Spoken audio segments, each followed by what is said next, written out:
Hello brilliants. अभी हम कर रहे हैं 8th क्लास के लिए elements math chapter number 18। Chapter का नाम है mensuration 1 area of polygons. Exercise है 1 मतलब 18.1। इसका जो फर्स्ट क्वेश्चन है उसका ये 5th पार्ट है। थोड़े से लेंथी हो जाते हैं वीडियोज़, इसलिए सारे के सारे एक ही पार्ट में नहीं करवाए गए, एक ही वीडियो में नहीं करवाए गए, अलग अलग वीडियोज़ में करवाए गए। ये क्वेश्चन भी थोड़ा लेंथी है। हमें क्या करना है, हमें निकालना है शेडिड जो ये पार्ट डॉट डॉट नज़र आ रही है इसका एरिया।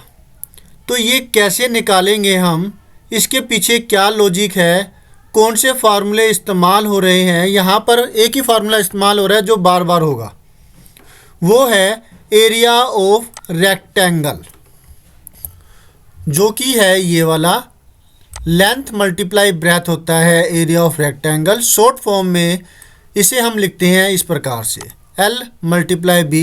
L रिप्रेजेंट करता है लेंथ को और B रिप्रेजेंट करता है ब्रेथ को। Is that clear? और अब इस फिगर को समझते हैं। आपको नज़र आ रहा है ये एक रेक्टेंगल है MNOP।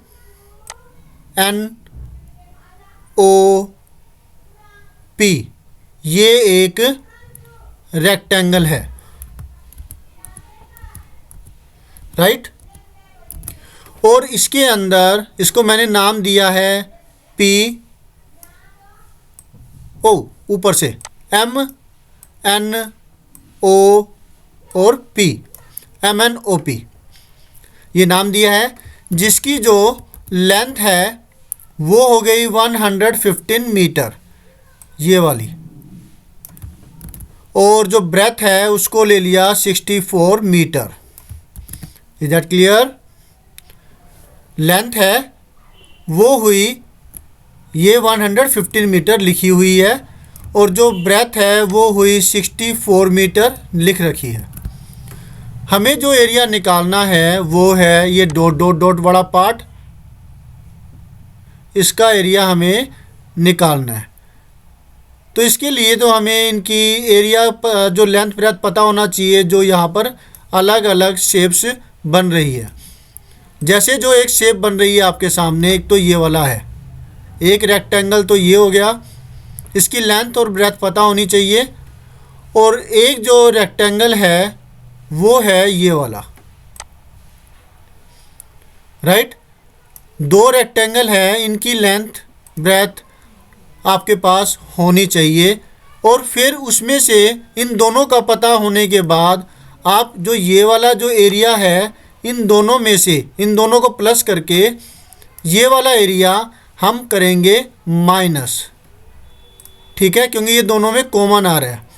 ये वाला जो एरिया है जो दोनों में कॉमन है, ये वाला एरिया इस वाले रेक्टेंगल में भी आ रहा है और वो इस वाले रेक्टेंगल में भी आ रहा है, इसलिए दोनों को करेंगे प्लस और ये वाला जो एक बार हम माइनस करेंगे, तो हमारा जो रिक्वायर्ड एरिया है वो निकल जाएगा।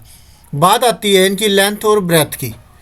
तो उसके लिए आप ये देखिए जो इन्होंने दिया हुआ है पोर्शन, वो समझिए। यहाँ पर जो ये वाली जो लेंथ है ये एक्चुअल में किसके बराबर होगी, वो इसके बराबर होगी 115 मीटर के, राइट। तो ये हो जाएगी 115 मीटर। और ब्रेथ की बात करें तो ब्रेथ तो यहाँ पर ये इतनी दे ही रखी है 2 मीटर। इसी प्रकार से जो ये AC है ये पैरेलल है इस MP के, तो इसकी लेंथ जो है वो 64 मीटर हो जाएगी। और ब्रेथ की बात करें तो वो ब्रेथ 2.5 मीटर दे रखी है। और फिर इसके बारे में कन्फ्यूजन हो जाएगी, तो वो कन्फ्यूजन ना हो इसके लिए अब अपना सॉल्यूशन करना स्टार्ट करते हैं और फिर धीरे धीरे आपको समझ में आ ही जाएगा कि हमें ये कैसे करना है। तो चलिए करते हैं, लेट अस डू।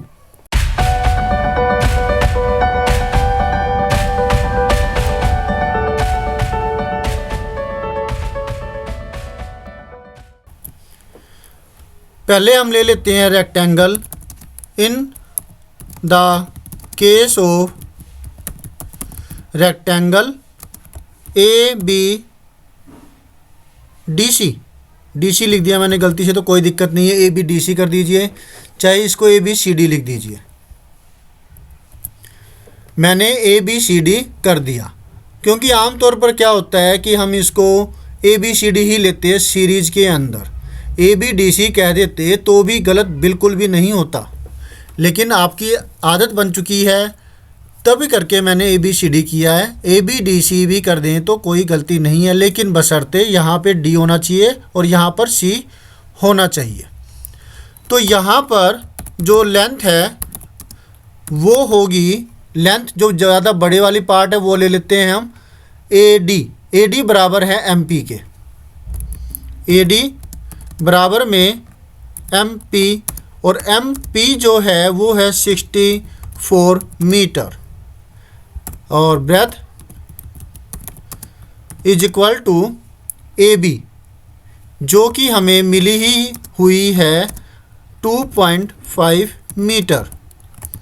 तो फिर जो एरिया है वो होगा लेंथ मल्टीप्लाई ब्रेथ, लेंथ है 64 मल्टीप्लाई ब्रेथ 2.5 मल्टीप्लाई करते हैं। तो एक बार तो बिना डेसिमल के हम मल्टीप्लिकेशन करेंगे, 5 4 जा 20, 0 2, 5 6 जा 30, 30 and 2 32, 2 4 जा 8, 2 6 जा 12। चाहते तो 24 से सीधा मल्टीप्लाई कर देते हैं अगर आपको टेबल लाना है तो। 8 and 2 10 आया 1, 1 3 4 2 6 and 1 1600, 25 4 जा 100 0 10, 25 6 4 150 प्लस में 10 160। तो ये तो सिंपल होती है 25 की, इसलिए मुझे लाना, मुझे कोई 23 24 की टेबल लाना नहीं है, मैं सीधी तो फिर पहले 4 से फिर 2 से करूँगा अगर 24 से मल्टीप्लाई कर रहा हूँ तो। हाँ, 20 तक की टेबल तो लर्न होनी ही चाहिए आपको, उसकी प्रैक्टिस कीजिए। अब बात आती है डेसिमल की। डेसिमल यहाँ पे था, डेसिमल के बाद एक डिजिट थी, तो एक डिजिट के पहले डेसिमल आएगी, कहीं पे डेसिमल नहीं तो यहाँ पर है। अब ये एक लेफ़्ट में जाएगा, इधर आ गया, तो इसकी वैल्यू कितनी हुई 160 मीटर स्क्वायर एरिया आ गया। तो ये था हमारा एक पार्ट, एक हिस्सा जो आपको अच्छे से आना चाहिए। अब यही चीज़ मैं कॉपी पेस्ट करके जो बदलाव करने हैं वो बदलाव हम करेंगे, ठीक है।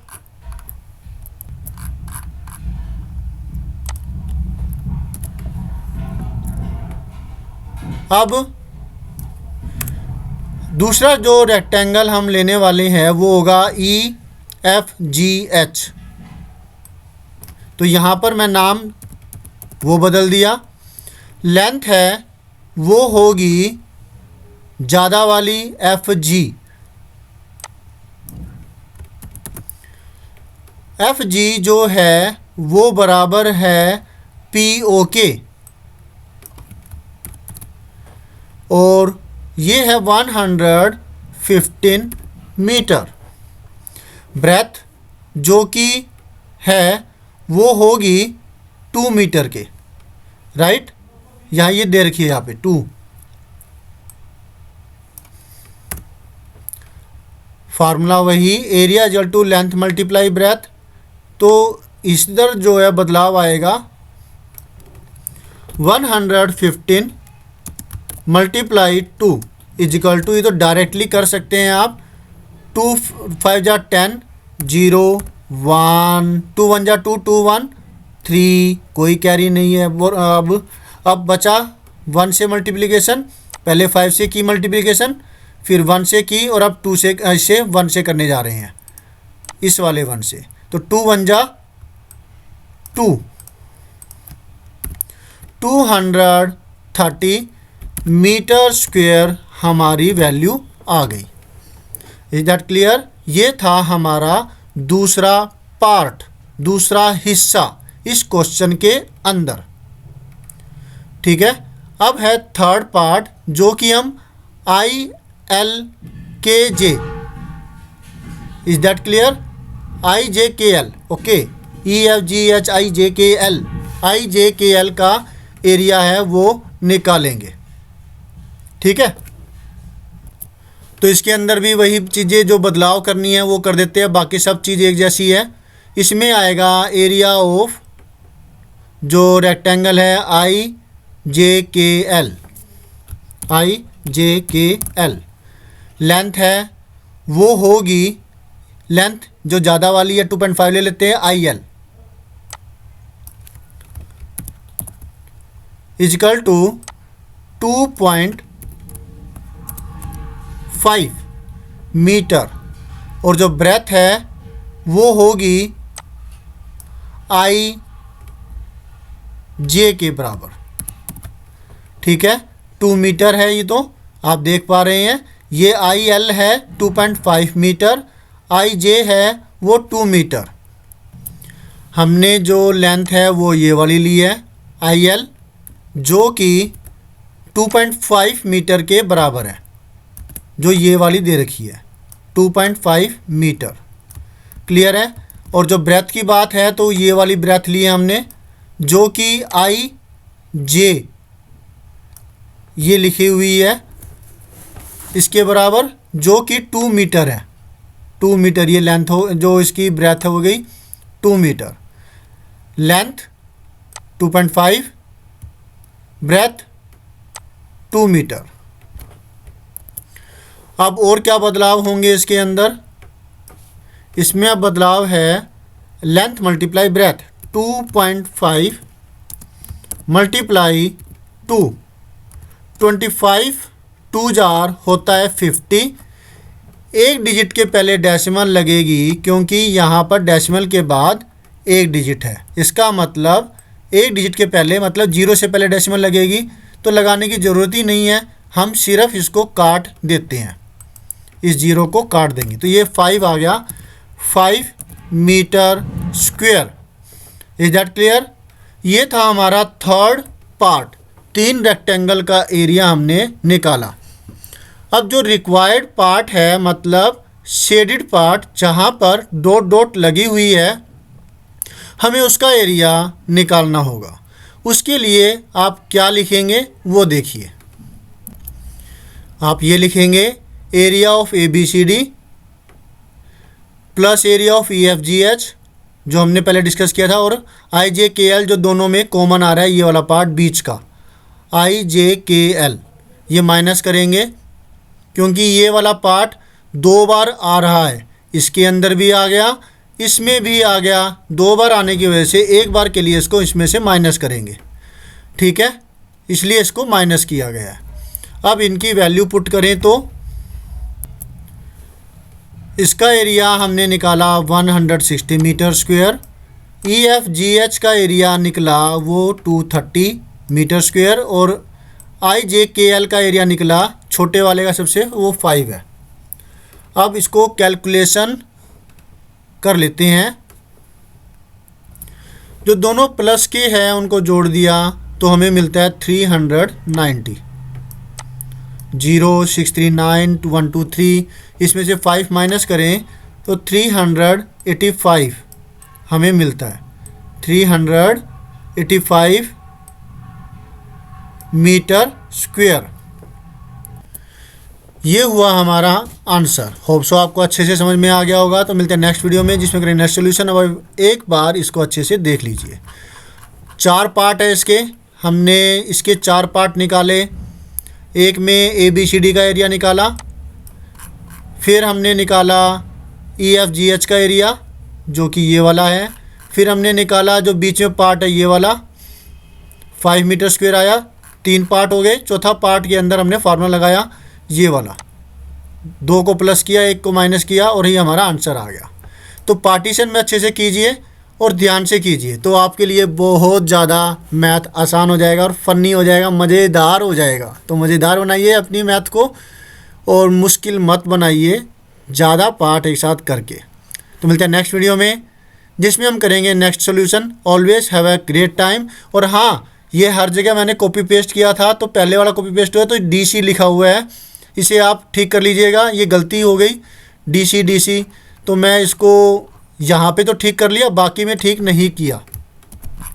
अगर करें इसको तो यहाँ से डिलीट किया और ये पेस्ट किया, और यहाँ से डिलीट किया और यहाँ पे पेस्ट किया, यहाँ से किया डिलीट और फिर यहाँ पर किया पेस्ट। ठीक है, अब होगी सारी गलती ठीक। Okay then, bye.